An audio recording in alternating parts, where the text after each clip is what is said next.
Hacking শিখতে চান? PUBG, free fire, Facebook, Instagram, hacking নিয়ে সবার অনেক কিউরিওসিটি কাজ করে, তাই না? ইথিক্যাল হ্যাকিং সম্পর্কে বিস্তারিত বলবো, তো চলুন মাস্কটা রিমুভ করা যাক।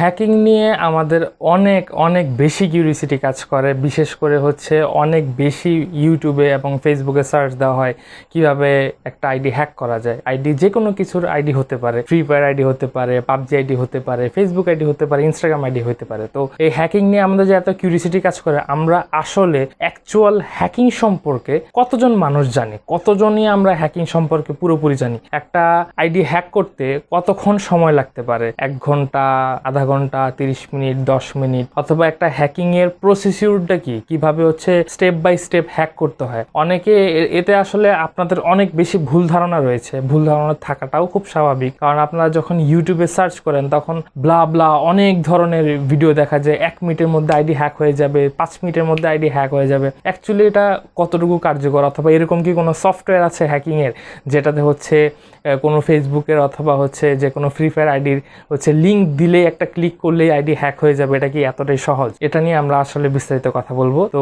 পুরো ভিডিওটা যদি আপনি মনোযোগ সহকারে দেখেন, আশা করি যে আপনি হ্যাকিং সম্পর্কে পুরো একটা ভালো ধারণা পাবেন, হ্যাকিং সম্পর্কে পুরোপুরি বিস্তারিত জানতে পারবেন। আমরা এখন হ্যাকিং এর ধরন সম্পর্কে জানবো। তো আমি মুখে আপনাদের বলে দিব, তো কম্পিউটার স্ক্রিনে অথবা আপনাদের ডিসপ্লেতে দেখিয়ে দিই একটা প্রেজেন্টেশনের মতো করে। তো হ্যাকিং এর ধরন সাধারণত 3 ধরনের হয়ে থাকে। একটা হচ্ছে সোশ্যাল ইঞ্জিনিয়ারিং এবং ফিশিং, আর এটা হচ্ছে malware injecting device, cracking password. তো প্রথমে যদি আমরা আসি যে ফিশিং সম্পর্কে, তো ফিশিংটা সাধারণত কিভাবে কাজ হয়। সাধারণত ফিশিং লিঙ্ক এরকম থাকে যে আপনাকে একটা লোভনীয় একটা অফার দেওয়া হলো, অথবা হচ্ছে আপনাকে এমন কোনো একটা পোস্ট দেওয়া হলো যেটা দেখে আপনারা হচ্ছে ঢুকতে, একটা লিঙ্ক দেওয়া হবে, লিঙ্কের মধ্যে ঢুকতে বাধ্য হবেন। যেমন একটা লোভনীয় অফার, আপনাদের বন্ধুরা হচ্ছে এটাতে ঢুকছে, এরকম হচ্ছে আপনাদের দেখানো হবে। তো ফিশিং লিঙ্কগুলো বোঝাটাও খুব একটু টাফ হয়। যেমন ধরেন এখানে ডিসপ্লেতে দেখতে পারেন যে ফেসবুকের যে লগ ইন যে পেজটা, অনেক সময় থাকে যে ফেসবুক www.facebook.com, তো এখানে ফিশিং লিঙ্ক থাকতে পারে যে www.facebook, তারপর হচ্ছে new.com, অথবা অন্য কোনো একটা লিঙ্ক থাকতে পারে যেটা ফেসবুকের সাথে একদমই সম্পৃক্ত না। কিন্তু যখনই আপনি ওই লিঙ্কটাতে ক্লিক করবেন তখনই দেখাবে যে একদম হুবাহু ফেসবুকের মতো। তো তখন আপনারা আসলে না বুঝেই হচ্ছে আপনাদের ইউজার আইডি, তারপর হচ্ছে পাসওয়ার্ড দিয়ে যখন লগ ইন করবেন, তো আলটিমেটলি ওই হ্যাকারের কাছে হচ্ছে সব ইনফরমেশনগুলো চলে যাবে। তো এইভাবে হচ্ছে সাধারণত একটি ফিশিং লিঙ্ক কাজ করে থাকে। তো এটা ফেসবুকেরও হতে পারে, ইনস্টাগ্রামেরও হতে পারে, যে কোনো গেমিংয়ের ক্ষেত্রেও হতে পারে, ওয়েবসাইটের ক্ষেত্রেও হতে পারে। সো স্ক্যামাররা সাধারণত এরকম ফিশিং সাইট ব্যবহার করে থাকে। তো আশা করি ফিশিং সম্পর্কে একটু বুঝতে পেরেছেন। তো সেকেন্ড অপশনটিতে আসি, সেটা হচ্ছে মেলওয়্যার ইনজেক্টিং ডিভাইস।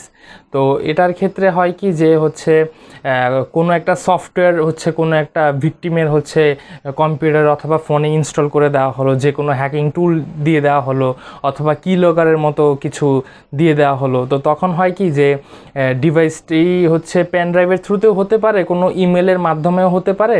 আপনি মনের ভুলে অথবা অজান্তেই হচ্ছে একটা সফটওয়্যার ইনস্টলেশন করে ফেললেন। তো তখন হয় কি যে হ্যাকার থাকে, সে হচ্ছে খুব সহজেই হচ্ছে আপনার ফোনের অথবা আপনার ল্যাপটপের ফুল অ্যাক্সেস পেয়ে যায়, যে আপনি কি বাটন ইউজ করছেন, অথবা কোন বাটনে প্রেস করছেন, কি সফটওয়্যার ব্যবহার করছেন, কাকে ফোন দিচ্ছেন, কাকে মেসেজ করছেন। আপনার আলটিমেটলি ফুল ডিভাইসটার অ্যাক্সেস, সে কন্ট্রোলটা পেয়ে যায়। তো ওই মাধ্যমে হচ্ছে হ্যাকার আপনাদের অনেক ডাটা ইনফরমেশন চুরি করতে পারে। পরে থার্ড হচ্ছে পাসওয়ার্ড ক্র্যাকিংয়ে। তো পাসওয়ার্ড ক্র্যাকিংটা হচ্ছে এরকম যে হচ্ছে অনেক সফটওয়্যার ব্যবহার করা হয়ে থাকে। তো দেখা যায় যে একটা আনুমানিক সফটওয়্যার হচ্ছে ডিকশনারি থেকে হচ্ছে, ডিকশনারি একটা খুব পপুলার আগে ছিল, তো এখন ওটা বর্তমানে খুবই কম ইউজ হয়। আর ক্র্যাকিং পাসওয়ার্ড দিয়ে সবসময় যে পাসওয়ার্ড ক্র্যাক করা যায় এরকমটা না। যদি খুব সহজ অথবা দুর্বল আপনার পাসওয়ার্ডটা হয়ে থাকে, তখন দেখা যায় যে হচ্ছে এই ক্র্যাকিংয়ের মাধ্যমে, বিভিন্ন সফটওয়্যারের মাধ্যমে আপনাদের পাসওয়ার্ড গেসিংয়ের একটা অপশন থাকে। তখন সফটওয়্যার অটোমেটিক্যালি ট্রাই করে যে আপনার সফটওয়্যারটা ব্রেকডাউন করার। তো আপনার সফটওয়্যার আপনার পাসওয়ার্ড যদি বেশি উইক হয়ে থাকে, তখন হচ্ছে ক্র্যাকিং পাসওয়ার্ডের মাধ্যমে এটা খুব সহজেই হচ্ছে পাসওয়ার্ডটা ব্রেক করা যায়। এটা হচ্ছে থার্ড অপশন। তো এইভাবেই সাধারণত হচ্ছে অ্যাকচুয়াল হ্যাকিংগুলো হয়ে থাকে। আর হচ্ছে একটি হ্যাকিং করতে মোটামুটি ভালো সময়ের প্রয়োজন হয়, একটা ভিকটিমকে টার্গেট করতে হয়, তার ডাটা সম্পর্কে জানতে হয়, বিস্তারিত সব ইনফরমেশন জানার পরেই একজন হচ্ছে ভিকটিমকে টার্গেট করে হচ্ছে হ্যাক করতে পারে। তো আমরা এখন মূলত আসি হচ্ছে হ্যাকারের বিষয়। হ্যাকারের ধরন কি? তো হ্যাকার সাধারণত 3 ধরনের হয়ে থাকে। একটি হচ্ছে হোয়াইট হ্যাট হ্যাকার, সেকেন্ডটি হচ্ছে গ্রে হ্যাট হ্যাকার, থার্ড হচ্ছে ব্ল্যাক হ্যাট হ্যাকার। এর বাইরেও হ্যাকিংয়ের ধরন থাকে, বাট সাধারণত এই 3 ধরনের হ্যাকিংয়ের ধরন থাকে। এর মধ্যে আমরা প্রথমত চলে আসি white hat hacker. White hat hacker হচ্ছে যারা হচ্ছে ভালো কাজের জন্য ব্যবহার করে। কারো হচ্ছে লেগিংস থাকে কোনো জায়গায়, যেমন ধরেন কোনো ওয়েবসাইটে কোনো একটি দুর্বল জায়গা আছে যেটার মাধ্যমে হ্যাক হতে পারে। তো তখন ওই হোয়াইট হ্যাট হ্যাকাররা তাদের দুর্বলতা খুঁজে বের করে তখন হচ্ছে কর্তৃপক্ষকে জানায় যে আপনার এই জায়গা দিয়ে হচ্ছে লেগিংস আছে, তো আপনারা এটা ইমপ্রুভ করেন যাতে আপনার ওয়েবসাইটটি হ্যাক না হয়।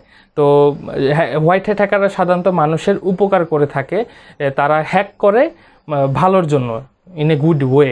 তারপর সেকেন্ড অপশনটিতে আসি আমরা গ্রে হ্যাট হ্যাকারে। গ্রে হ্যাট হ্যাকাররা কী করে? গ্রে হ্যাট হ্যাকাররা হচ্ছে মানুষের সহযোগিতা করে, পাশাপাশি হচ্ছে তারা মানুষের ক্ষতিও করে। তো তারা হচ্ছে রূপ পরিবর্তন করতে পারে। আসলে অনেক সময় দেখা যায় মানুষের হেল্প করে, আবার অনেক সময় দেখা যায় যে টাকা পয়সা ডিমান্ড করে, অনেক সময় টাকা পয়সা নিয়ে কাজ করে না। সো গ্রে হেড হ্যাকার 2 ধরনের হয় আর কি, দুইটা রূপ সাধারণত তারা ভ্যারি করে, অনেক সময় হেল্প করে, অনেক সময় মানুষের ক্ষতি করে। তারপর আসে হচ্ছে ব্ল্যাক হ্যাট হ্যাকারের। ব্ল্যাক হ্যাট হ্যাকাররা হচ্ছে একদমই এক্সপার্ট থাকে, আর হচ্ছে ওরা সাধারণত মানুষের কাছ থেকে টাকা পয়সা নেওয়ার জন্যই কাজ করে থাকে, মানুষের ক্ষতি করে। তারপর হচ্ছে ব্যাংক ডাকাতি, তারপর হচ্ছে বিভিন্ন সাইবার ক্রাইম। সাধারণত মানুষের কাছ থেকে টাকা পয়সার বিনিময়ে কাজ করে, টাকা নিয়েই টাকার বিনিময়ে সাধারণত তারা কাজ করে থাকে, এবং ব্ল্যাক হ্যাট হ্যাকারকেই ডেঞ্জারাস হ্যাকার বলা যায়। আমরা যদি হ্যাকিংয়ের লেভেলের কথা বলতে যাই, হ্যাকিংয়ের অনেক ধরনের লেভেল আছে। তো আমরা যদি নিজের অংশটি দেখি, এখানে হচ্ছে একদম বেসিক লেভেলের হ্যাকার, যাদেরকে হ্যাকারও অ্যাকচুয়ালি বলা যায় না, তারা হচ্ছে বেসিক, যেমন হচ্ছে আপনাদের বলা হয়েছিল যে ফিশিং লিঙ্ক সম্পর্কে, তারপর হচ্ছে আপনার এই বিভিন্ন ধরনের মার্কেটিং অথবা লিঙ্কের থ্রুতে করা হয়ে থাকে, একদম বেসিক লেভেলের। তারপর যদি আমরা ধরি যে মিডলের অংশটা, সেটা হচ্ছে গ্রে হেড হ্যাকার ধরতে পারেন, যে ওরা মিডিয়াম লেভেলের ভালো ওয়েবসাইট অথবা অন্যান্য জিনিস প্রোগ্রামিংয়ের মাধ্যমে হ্যাক করে থাকে এরকম। আর আমরা যদি এর উপরে যদি ধরি উপরের লেভেলটা, তখন হচ্ছে এক্সপার্ট লেভেলের, যেমন ধরেন ওয়ার্ল্ড ওয়াইড তারা ফেমাস, অনেক বেশি ধরনের সাইবার রিলেটেড কাজ করে। কথায় কথা আমরা এক্সাম্পল দিয়ে বোঝাই, যেমন ফেসবুক একটা হচ্ছে এমন একটা সফটওয়্যার অথবা এমন একটা অ্যাপ যেটা হ্যাক করা এত সহজ না। আমাদের মতো সাধারণ কোডারদের অথবা নর্মাল ডেভেলপারদের দ্বারা ফেসবুকের মতো একটা অ্যাপ হ্যাক করা পসিবল না। তো এটা হচ্ছে এই এক্সপিরিয়েন্সটা কখনো একটা হ্যাকার যখন 5 বছর 10 বছর অথবা 15 বছর ধরে ওঠে একটা প্ল্যাটফর্মে কাজ করে, তখন তার এক্সপিরিয়েন্স লেভেল এতটুকু হয়ে যায় যে তারা হচ্ছে ফেসবুকের মতো সাইট হ্যাক করার অ্যাবিলিটি রাখে। তো ওটা হচ্ছে অনেক বড় মাপের হ্যাকার। তো ওটা হইতে হইলেও মিনিমাম 10 থেকে 15 বছরের মতো আপনার এক্সপিরিয়েন্স থাকে, অনেক লং টার্মের একটা ব্যাপার থাকে। তারপর আসি এক্সপার্ট হ্যাকার হতে হলে আপনাদের কী কী কোয়ালিফিকেশন দরকার। এক্সপার্ট হ্যাকার হতে হলে সাধারণত 2টি কোয়ালিফিকেশন অনেক বেশি জরুরি, এবং এই দুটোই হচ্ছে সবচেয়ে বেশি মেন প্রয়োজন আপনার। তো একটি হচ্ছে প্রোগ্রামিং ল্যাঙ্গুয়েজ। প্রোগ্রামিং সম্পর্কে আপনারা যত বেশি জানবেন, প্রোগ্রামিং ল্যাঙ্গুয়েজ সম্পর্কে যত বেশি জানবেন, যত বেশি প্রোগ্রামিং ল্যাঙ্গুয়েজ আপনাদের হচ্ছে জানা থাকবে, তাতে হচ্ছে ডে বাই ডে আপনারা অনেক পরিশ্রম করতে হবে।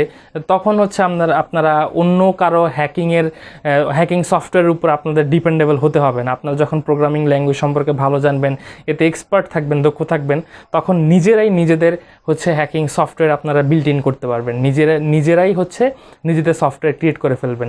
তারপর আসে হচ্ছে নেটওয়ার্কিংয়ে। তো নেটওয়ার্কিংয়ের ব্যাপারটা কি, যেমন কালি লিনাক্স, তারপর হচ্ছে বিভিন্ন ধরনের অপারেটিং সিস্টেম সম্পর্কে যতদিন আপনাদের বেশি ধারণা থাকবে, ভালো ধারণা থাকবে, তো তখন হচ্ছে আপনারা এই নেটওয়ার্কিং নিয়ে বেশি কাজ করবেন, নেটওয়ার্কিং সম্পর্কে জানতে পারবেন। তখন আসলে সত্যি কথা বলতে গেলে যে একদিনে অথবা 2 দিনে একটা ভিডিও দেখে আপনারা হ্যাকিং শিখে ফেলবেন, এই ধারণাটা আসলে একদমই ভুল, এটা আসলে সম্ভবই না। তো একজন প্রফেশনাল অথবা এক্সপার্ট হ্যাকার হতে হলে অবশ্যই আপনাকে অনেক সময় ধরে হচ্ছে অনেক পরিশ্রম করে আপনাকে এগুলো শিখতে হবে। একদিন দুই দিনে তো ইম্পসিবল, এটা সম্ভবই না। মিনিমাম হচ্ছে আপনার 2-3 বছর, ঠিক আছে, এরকম আপনি যখন শ্রম দিতে থাকবেন তখন ডে বাই ডে আপনি এই প্ল্যাটফর্মে আস্তে আস্তে এক্সপিরিয়েন্স হতে থাকবেন। তো প্রোগ্রামিং যত বেশি ল্যাঙ্গুয়েজ জানবেন তত বেশি আপনি এই প্ল্যাটফর্মে অথবা এই হ্যাকিংয়ে আপনার স্কিল তত বেশি থাকবে। আসি আরেকটা টপিকে, সেটা হচ্ছে যে ফেসবুক পেজে আমার প্রতিদিন অনেক মেসেজ আসে যে ভাইয়া আমার ফ্রি ফায়ার আইডি হ্যাক হয়ে গেছে, আমার ফেসবুক আইডি হ্যাক হয়ে গেছে, আমি এই পেজে টাকা দিয়েছি, অমুককে টাকা দিয়েছি। তখন হয় কি যে আপনারা আপনারা না জেনে বুঝে অনেক মানুষকে হচ্ছে টাকা দিয়ে দেন। তারা হচ্ছে বিভিন্ন ফেসবুক পেজে, তারপর হচ্ছে বিভিন্ন প্রোফাইল থেকে পোস্ট করে থাকে যে এখানে হচ্ছে টাকা দিলে অথবা পেমেন্ট করলে আপনাদের ওয়াইফের অথবা হচ্ছে আপনার গার্লফ্রেন্ডের অনেকের আইডি হ্যাক হয়ে গেছে, অথবা আপনারা তাদের মেসেজ পড়তে চান, প্রাইভেট মেসেজ পড়তে চান। তো এরকম অনেকের কিউরিসিটি কাজ করে, অথবা কারোর সাথে শত্রুতামি করেও অনেক সময় অনেকের আইডি হচ্ছে হ্যাক করতে চান। তো ওই রাগের বশে অথবা রাগের মাথায় অনেক সময় অনলাইনে না জেনে অনেককে পেমেন্ট করে দেন।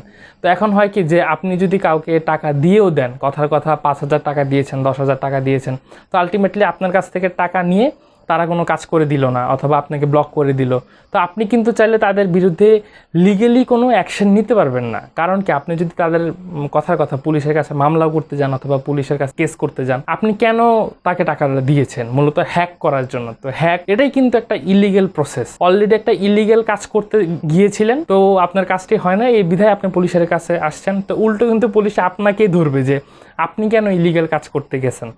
সো এই কারণে আপনাদের একটু অনলাইনে সতর্ক থাকতে হবে যে না জেনে কাউকে আসলে পেমেন্ট করাটা ঠিক হবে না, পেমেন্ট করবেন না আপনারা। তো হচ্ছে অনলাইন থেকে হ্যাকিং একদিন দুই দিনে কোনো ভিডিও দেখে শেখা কখনোই পসিবল না। আপনাদের অনেক বছরের পর বছর, মাসের পর মাস এটাতে শ্রম দিতে হবে। কেউ যদি অ্যাকচুয়ালি হ্যাকিং শিখতে চান তাহলে হচ্ছে আপনারা বিভিন্ন আইটি প্রতিষ্ঠান আছে যেখানে হচ্ছে হ্যাকিংয়ের কোর্স করানো হয় 3 মাসের 6 মাসের। তো এরকম কোর্স করতে পারেন। কথা বাংলাদেশে এক্সাম্পল দিচ্ছি আমি, বাংলাদেশ সাইবার 71 এরকম ওনাদের পেজে হচ্ছে হ্যাকিং শেখানো হয়। তারপর হচ্ছে বিভিন্ন ইথিক্যাল হ্যাকিংয়ের পেজ আছে, আপনারা দেখবেন যে ফ্রিতেও এখন অনলাইনে অনেক প্ল্যাটফর্মে হচ্ছে এগুলো কোর্স করানো হচ্ছে, ঠিক আছে। তো আপনারা শুধু মানুষদের টাকা দেবেন না এবং অনলাইনে হচ্ছে প্রতারিত হবেন না। তো আশা করি সবাই ভিডিওটি দেখে অনেক কিছু হ্যাকিং সম্পর্কে অ্যাটলিস্ট বিস্তারিত কিছুটা জানতে পেরেছেন, বুঝতে পেরেছেন যে হ্যাকিং বিষয়টা কি, অথবা এটা কতটা সহজ আপনারা মনে করেন আসলে কতটা কঠিন। আমাদের যদি হ্যাকিং সম্পর্কে জানতে এত বেশি কিউরিসিটি কাজ থাকে, অথবা কারো ফ্রেন্ডের ফোন অথবা আপনার ওয়াইফের ফোন থেকে যদি আপনাদের মেসেজ চেক করতে খুবই প্রয়োজন বেশি হয়, তা আপনারা কাজ করলেই পারেন যে মোবাইলটা কারোর দিয়ে চুরি করে ফেলেন, ঠিক আছে। চোরকেও যদি আপনি টাকা দেন, আপনার একটা গ্যারান্টি থাকবে যে না, যে চোরটা আমার ভালোভাবে কাজ করবে। তো আসলে না জেনে অনলাইনে কখনোই কাউকে পেমেন্ট করবেন না, প্রতারিত হবেন না। আর যদি কখনো প্রতারিত হয়েও থাকেন, পুলিশের কাছে কখনো ভুলে যাবেন না, কারণ পুলিশের কাছে গেলে উল্টো এগেইনস্টে আপনার নামেই হচ্ছে কমপ্লেন হবে যে আপনি কেন হ্যাকিংয়ের জন্য কাউকে পেমেন্ট করতে গেলেন। সো পুরোটাই হচ্ছে ইলিগাল একটা ট্রানজ্যাকশন। তো আশা করি বুঝতে পেরেছেন। হ্যাঁ, যদি কখনো কেউ কোনো প্রবলেমে পড়েন যে কেউ আপনাকে আপনার আইডি আপনি না জানা সত্ত্বেই হ্যাক করে ব্ল্যাকমেল করছে, তো তখন আপনারা সাইবার সিকিউরিটিতে যে কমপ্লেন করতে পারেন যে আপনাকে ব্ল্যাকমেল করা হচ্ছে। তখন ওই হ্যাকারের বিরুদ্ধে হচ্ছে এগেনস্টে কমপ্লেন না হবে, তখন তারা হচ্ছে আপনাকে হেল্প করবে। তো আশা করি ভিডিওটি আপনাদের ভালো লেগেছে। যদি ভালো লাগে অবশ্যই লাইক করবেন, শেয়ার করবেন এবং আপনার মূল্যবান মতামতটি কমেন্ট বক্সে কমেন্ট করে জানাবেন যে আমাদের ভিডিওটি কেমন লেগেছে। ধন্যবাদ।